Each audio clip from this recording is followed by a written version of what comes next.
Hey, welcome into Restaurants in Pop Culture. 3-2, what's going on, man? What up? Restaurants in Pop Culture, presented by Squared Hemp Sodas. We're going to be talking, actually, mentioned Ted Whitney, my boy, last week. He's going to be on for a little live segment with us in just a moment, so I'm excited about that. But today, what we're talking about, RIP002, The Bear, Episode 1. So spoiler alerts for anybody who hasn't watched Season 2 yet. We're going to be talking about Chris and I's top 3 restaurant movies of all time. And then the iconic production studio A24 has got a Scrounge dishes and film cookbook out. So we're going to talk about some of those, and that's what we're going to talk about with Ted here in a moment. Everybody, RIP001, thanks. So many people check that out. It's blowing up on social. Especially, I like your two types of know-it-alls in the kitchen. Yeah. Clip from last week is fire. So make sure and get on the social medias of Besser Podcast, who's producing this. Check that out as we're going to get into this episode.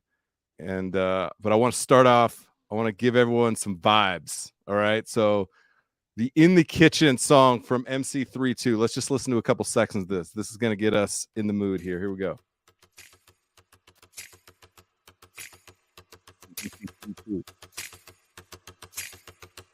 I'm in the kitchen about to give y'all the best of me. Food for your soul, and I got the proper recipe. Don't ask me where I've been, cause I'm on a different mission. I see Ted bobbing in the background here. I'm in the kitchen about to give y'all the best of me. Food for your soul, and I got the proper recipe. That's it. Teaser, people. Check out Teaser. at MC32 EMCEE, the number 3 TWO for all the music. You're going to be dropping this as a record coming up soon, so make sure and check that out. All right, mood set. We ready to get into this? I'm ready. All right, let's I want to bring in Ted now. Ted Whitney, what's going on? What up? How are you, Jensen? Good to see you guys. So good to have you on. I'm excited to be collaborating with you on this. We've collaborated so many times in the past. This is just another great opportunity. And we're going to put you on the spot. We're going to talk about some Scrounge dishes with you. So I'm interested to hear what you've got up your sleeves, or the movies that have inspired you to scrounge when it comes to those late night eats, which I know you are a connoisseur of. For some reason. Head of sales for Squared, the new hemp sodas, Hemp Delta 9, which is way over my head. Tell everybody very quickly about kind of the soda and the launch. Like, you're next week, it's hitting the market in 5 markets. I'm excited about that. I bet that's nerve-wracking for you. But geek out just a little bit. Give us the elevator pitch on what Squared Soda is all about.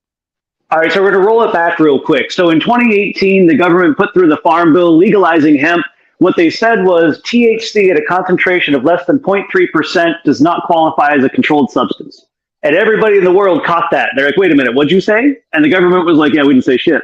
And the rest of us were like, no, actually, what you said was we can do this. We can get around the dispensary system. We can make THC more available to people. We got to run this forward. So we've been doing years of work to get this ready, years of work to clarify that what we're doing is legal, that we can provide better recreation, better relief, and better access to people who want to work with THC and experience those benefits. And we decided that we could bring it forward in a product called Squared. So there's about 80 different brands out there that are selling hemp-derived THC. I think that ours is the best, but I'm biased. We've got some rapid onset tech that allows you to feel the high in about 15 minutes. And it's also rapid offset. So you're not vacuum cleaning the roof in like 2 hours. You're ready for another soda. And we built our beverage to be able to do that. We built it so that it's something you can party with in on-premise channels, and it's going to be great in off-premise too, and we're stoked to bring it to market. We're kicking off in New York, in Pennsylvania, in Massachusetts. We've got Minnesota on deck. We've got California on deck. And we're excited to get roll. Oh, and North Carolina. Sorry, actually. North Carolina too. North Carolina. I did not hear Colorado in there. 3-2, you hear that?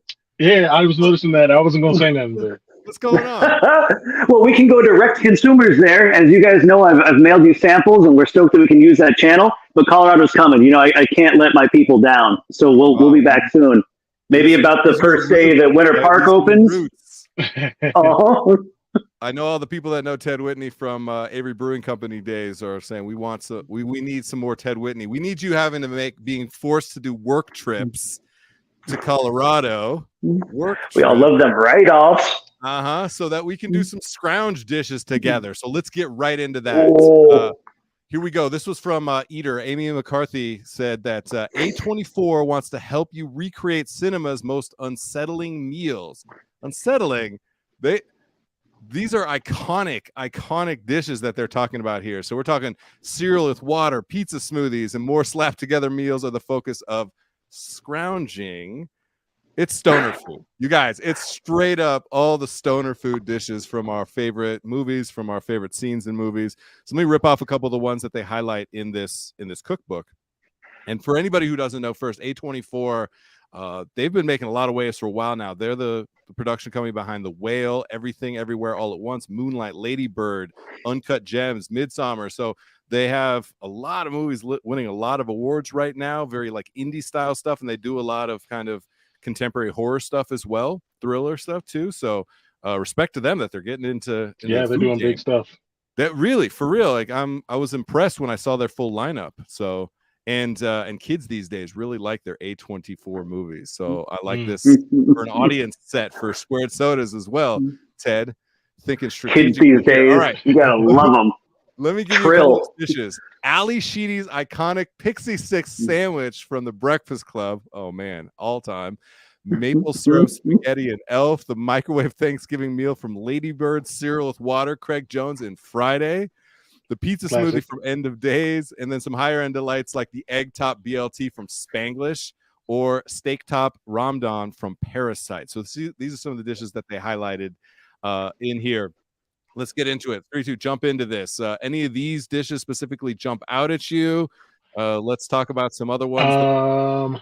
For me, yeah, definitely the Friday, like the water cereal. I've been there a couple of times.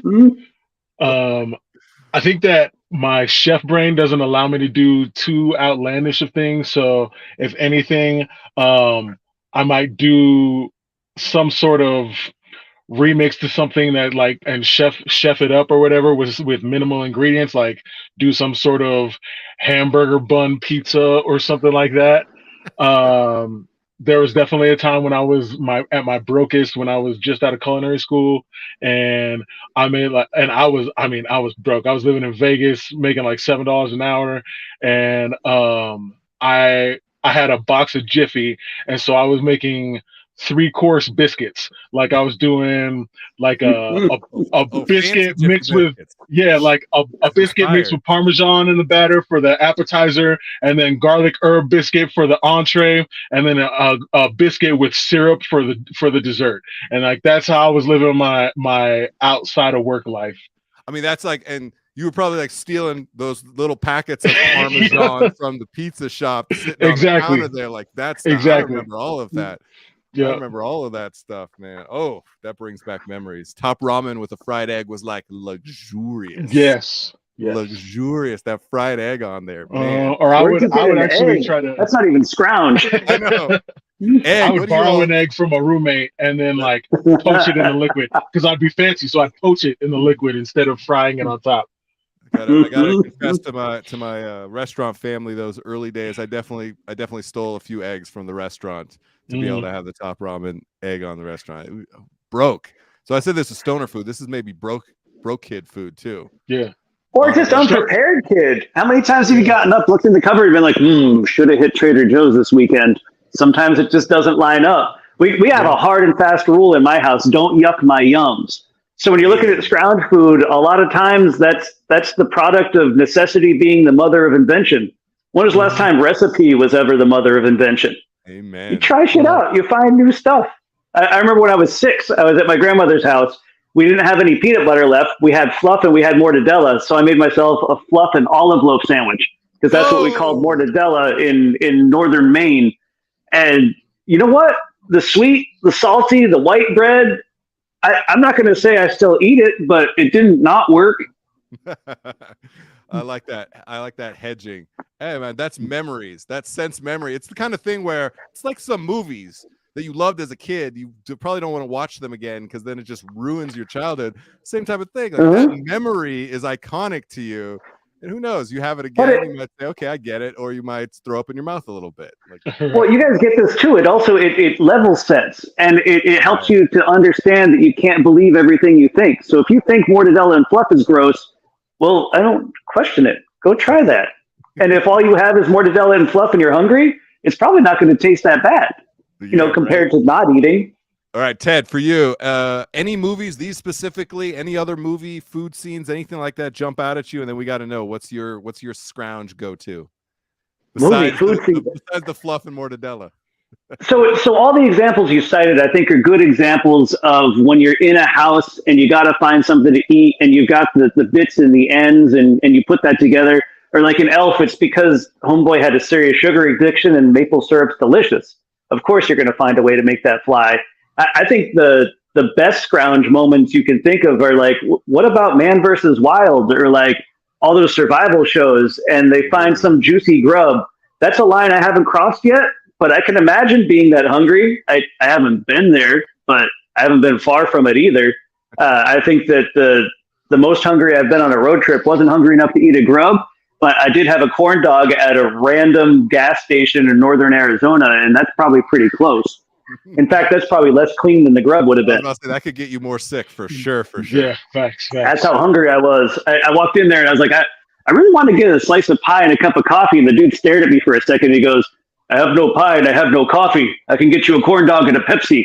And that was the first Pepsi I had in forever, too. I'd put that high on the Scrounge list. I like that. That's high on the Scrounge list. All right, for me, it's a quesadilla or a grilled cheese are the go-to for me, because it's some starch with cheap ass cheese in between it, and you caramelize it well enough, and it's gold, right? And so I thought about a movie that I remember seeing a scene where I was like, yes, what he just did was in The Devil Wears Prada. Boy Adrian Grenier, aka Vinny Chase from Entourage, was Anne Hathaway's boyfriend, who was a chef, worked at a restaurant. So there's a couple, restaurant scenes in there. Well, he brings back a pound of Jarlsberg cheese. Now, this is fancy ass cheese. I never had no Jarlsberg for my late night Scrounge survival mode grilled cheese. It was slices of American for sure. And if I was lucky, I had some shredded sharp cheddar. But making that late night New York City small apartments, I think he's like on a tiny little griddle making that grilled cheese. That, to me, that feels like those moments that you remember, just like pulling it together. You're drunk, you're high, you're neither, because you're also poor and can't afford those things as well. And a grilled cheese or a quesadilla like saved my life. Well, this is how we know we're talking to chefs. You're talking about technique. We caramelized it.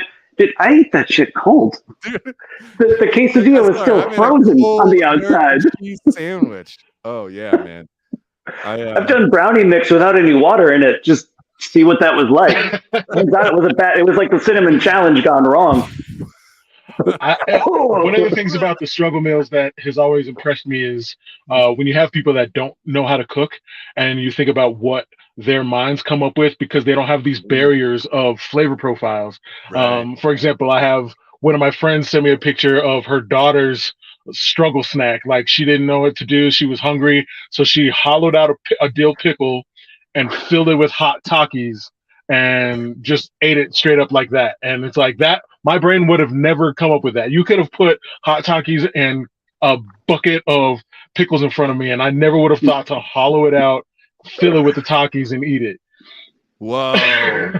Is it weird? I kind of want to try that. This is a fiend for both pickles and Takis. He's going to lose his mind. I'm like, guess what? Chef Chris just came up for you. That's going to be the world's most gnarly burp. You can blow that at something and break glass. It's like an X-Men ability, not a burp. I'm into it. All right, this is good. I want to hear from everybody in the comments, wherever you're consuming this. What are some of your most iconic dishes from movies in that Scrounge, stoner, broke kid kind of genre, or what is your late night fixins when you don't have 2 pennies to rub together? What are you eating? All right, Ted, this is awesome, man. Get out there, go hustle. I'm excited to see how the product gets out there in Colorado, man. Let's bring yeah. it.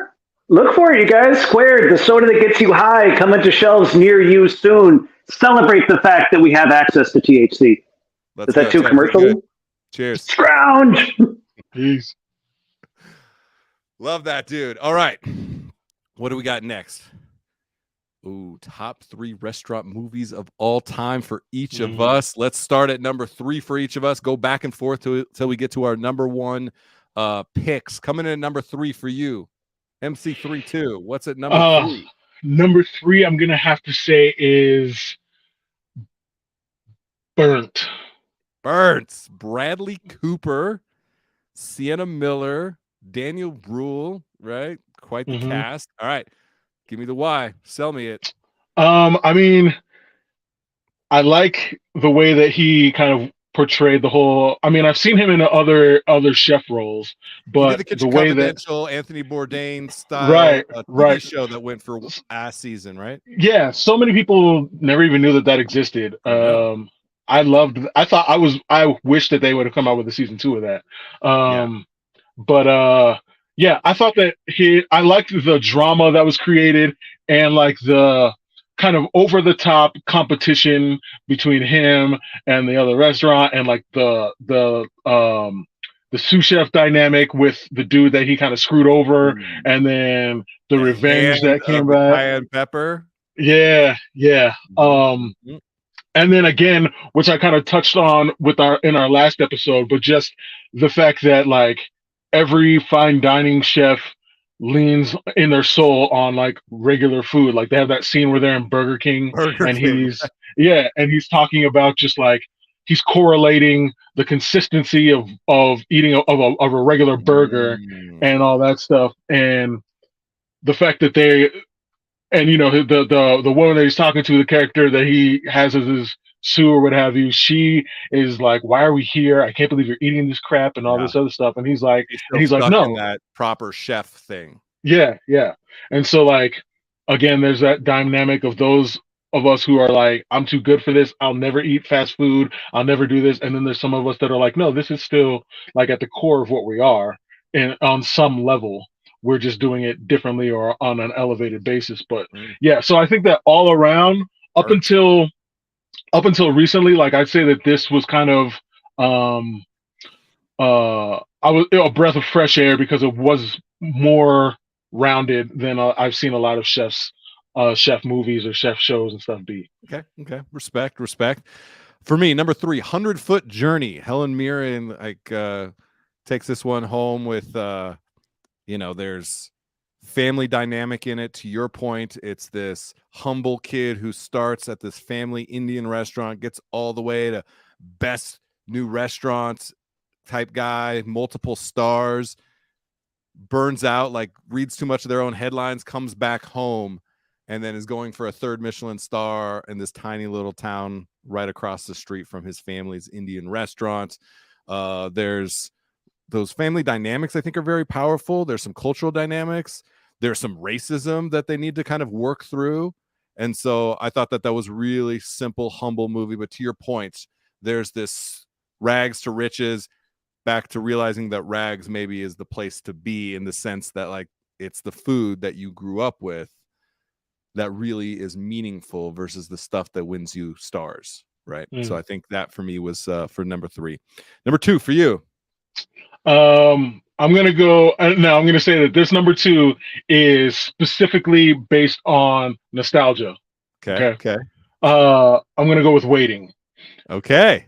Now, yeah, that was my number 4. It didn't make the final cut, so I'm glad we get to talk about it. Yeah, and Waiting is purely because, like, I mean, even though they didn't even necessarily focus on the kitchen specifically a lot, but it was I wanted to eat, that's for sure. Right. But I mean, like the dynamic and the comedic part of it, and like there was so much stuff that, especially as a line cook, I connected to, like the whole last second person comes in the door and you're already almost cleaned up, and then you want to throw everything because you're pissed off and you got to cook when you're ready to walk out the door. There was just a lot of, and I remember it being the first like kind of kitchen or even movie that I saw that connected with a kitchen at all in that way. 100%. And so just for that point of it being like one of the first that I could connect to, that's kind of why it became my number 2 for that. Yeah.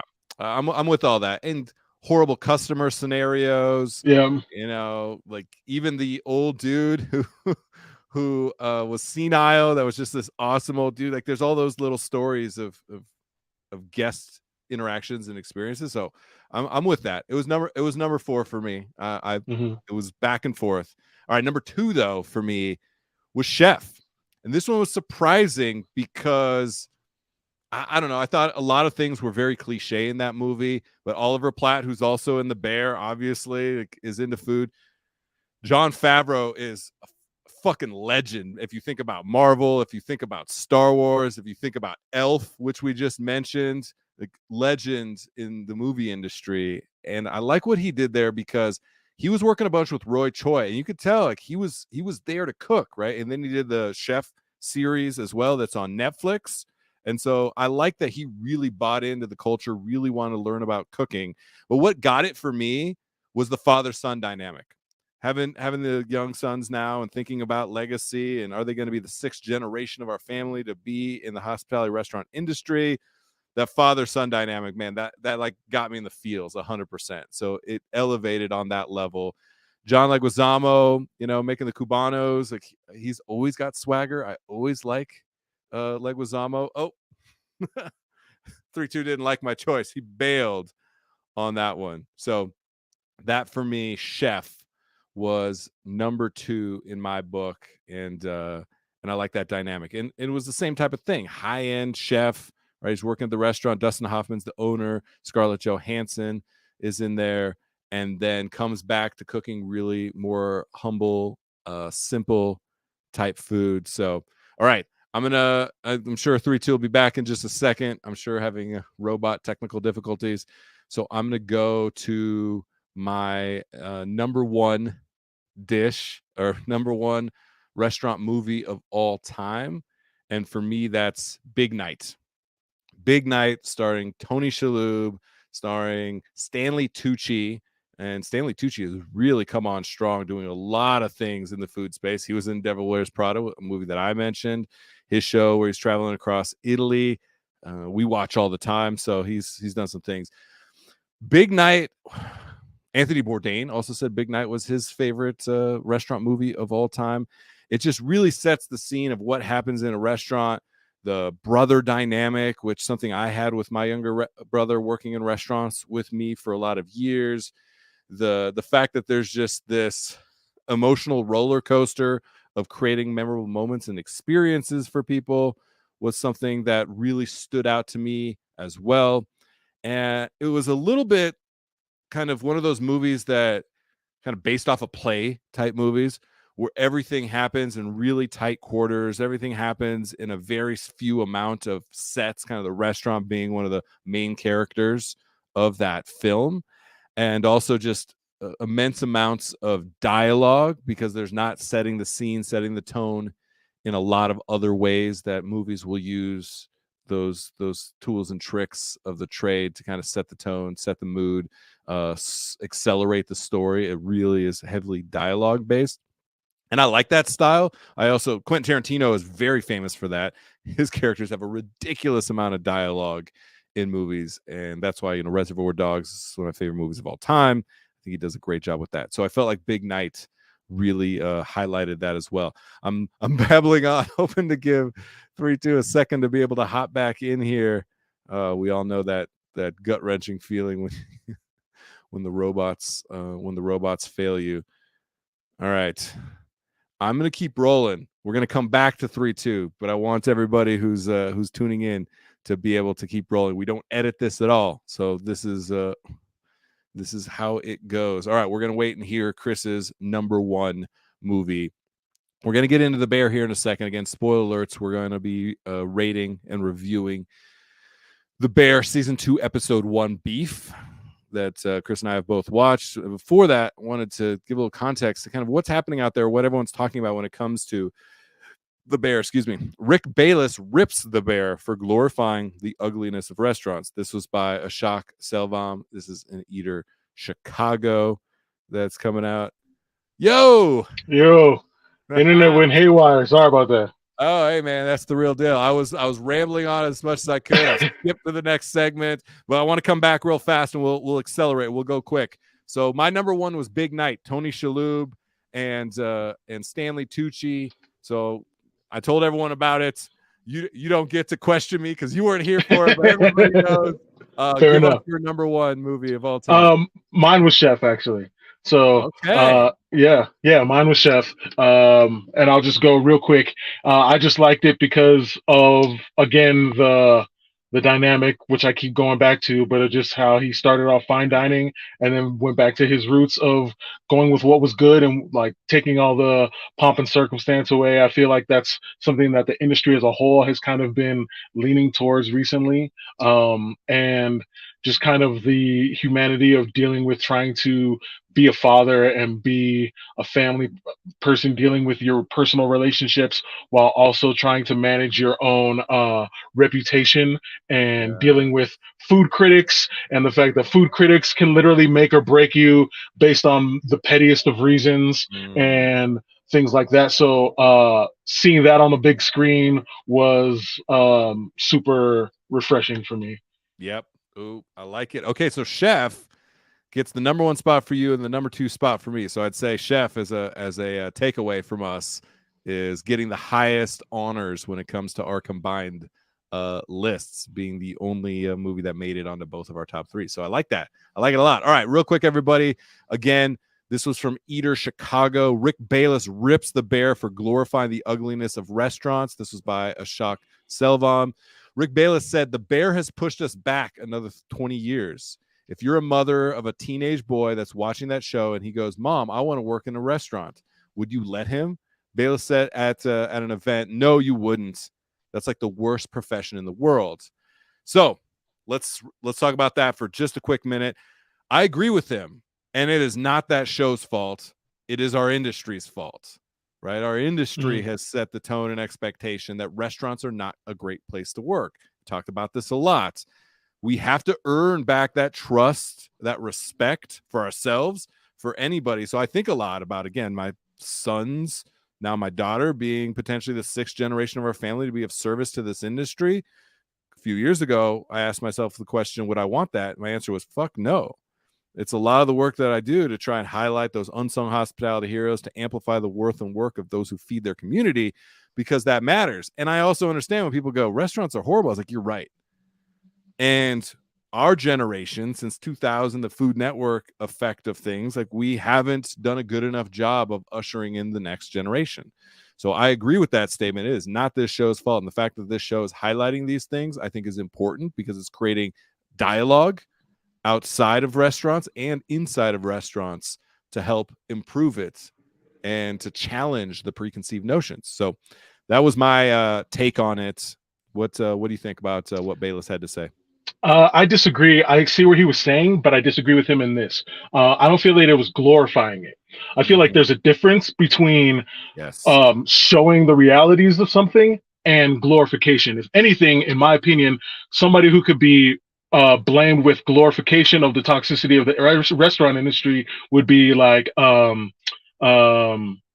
Hell's Kitchen and stuff like that. Gordon Ramsay. I feel like Gordon Ramsay, because Gordon Ramsay, I've heard a lot of people say, you know what, he's not even really like that. He's just like that for TV and for ratings. So when you see people getting berated and stuff on, and then it's for show, and it's not even really how he is most of the time, to me, that's glorification, because he's doing that and profiting off of it and getting and portraying it like that. And there's been so many chefs, I feel like, who came up feeling like they wanted to be like Gordon Ramsay because of that, versus the situation with the bear where they're not glorifying it. They're just showing that this is how a lot of it is. A lot of it is gritty. A lot of the yelling and screaming and tension and all that stuff, it comes from other things. Right. He's dealing with a lot of things. A lot of chefs have a lot of demons and issues that they're dealing with outside of the kitchen that sometimes comes out in the way that they deal with their employees and their peers. And I feel like by showing the whole scope of that, by showing how he's struggling with other things, how Carmen is struggling, how Richie has been struggling, and how they're handling that. I feel like it's saying this is a reality of how things are, without glorifying it, because they're not yelling and pissing people off and being contentious on purpose and then going and laughing about it and having drinks and Right. it's not just the facade. Right. Even though you might see parts of the facade, they're trying to show you what's happening behind the scenes, the duck under the water that's churning to like, this is the reality of it. And that doesn't mean we're showing the best way to handle it all the time. We're showing the human way to handle it, which a lot of times is the wrong way. So I'm with that 100%. All right, good. I like that. Let's keep this social dialogue going. If the bear helps us to work through some of the issues and trauma, I'm all about it. All right, let's get into this. Let's set the tone. This, I felt like, set the tone for episode where we're going to watch a little clip. Then you and I are going to drop our ratings and give a couple reasons for why we rated season 2, episode 1, Beef of the Bear. Let's check out this little clip. I love this place. I love this city. I want to start our first business here. I want it to be a real business, an honest business with honest partners. We want to do high-level dining and hospitality and beverages, and we can and we will, because we know that any good restaurant starts with dedication to service and taking care of the customer. We drafted a quick term sheet that specifically lays out not only our business prospectus, but an execution guide as well as a return portfolio. Richard, will you turn that fucking thing off, please? Right. What the fuck we do? That is like an encapsulation of the show. They're having a serious talk. Like, this is what we believe in. This is our ethos. And also we're trying to be respectable as business people. There's a fucking fire alarm going off in the background and everything that comes from that. And Cicero's there going, what the fuck? And then little Easter eggs. You see Natalie and Sydney have the earplugs in, and Carmen's like, this is how I roll, man. This is real life. Right after he says, I don't mind it. Of course. Yeah. Of course. All right. That set the mood. I think that set the tone for the first episode for the beginning of the series. So we're going to do a little 3, 2, 1, drop those ratings just for episode 1 of season 2. Living in a vacuum a little bit. We're going to take these each one at a time for you. Again, spoiler alerts coming up here for the next couple minutes as we review this. So let's drop that out of 10 number in 3, 2, 1. 7.8. Oh, okay. Oh, okay. All right, we were a little closer last time for season 1. Totally, I said the totality of season 1 was 8.2. You said 9.3. So we were a little bit far apart. 7.4 and 7.8. Yeah, I thought, episode 1 is difficult. You have to lay so much groundwork that a lot of times you don't have time to get into the meat of what happens through the season. So respectable 7.4, I thought, for me. Give me a couple reasons why the score? For those same reasons. I mean, I felt like it's gonna start slow, and you have to, and especially because you're not only picking up where you left off in certain respects, but you're also laying the groundwork for what's about to happen at the same time. So yeah, I mean, respectable 7.8. Of course, it wasn't the most enthralling, but there's some certainly important aspects to it and things that are going to come to play as the season goes on. Yeah, I think they set the table. I think there was some good foreshadowing stuff.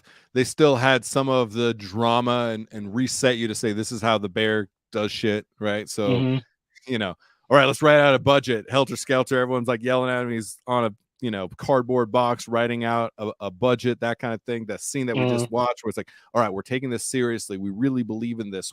We want Cicero to be a part of this. We need to invest in this. And also it's complete madness and chaos, and Richie is running around trying to turn this thing off. And so they do a great job of that. And I think the writing clearly, again, is really on point. Now, here's one thing that I want to let everyone know. And I don't know, we didn't talk about this between us or on the show, and I don't know what you're doing, but I'm watching one episode at a time because I really wanted to stay with our rating of it and not have episode 2 start to influence the way that I rated episode 1, because you'll go, oh, that's why they did that. Okay, now that scene is better, makes more sense, which happens when you look at the cumulative work of a season. So I don't know if you're doing that. Have you watched more than one episode? So I started off watching a couple, and then I was like, this is not the way that I want to. And I went back and rewatched episode 1 as episode 1, and then stopped it at there, just so I could make it fresh and kind of visualize it as its own episode, just like you said. Once I started going, because I'm a binger, and so there was a while where I was just kind of kicking it and watching, and I was like, wait a minute, I'm not going to be able to accurately like give each one of these a rating on its own without knowing what's going ahead or what's going on ahead of time. So I need to like reel myself in, go back and just watch it.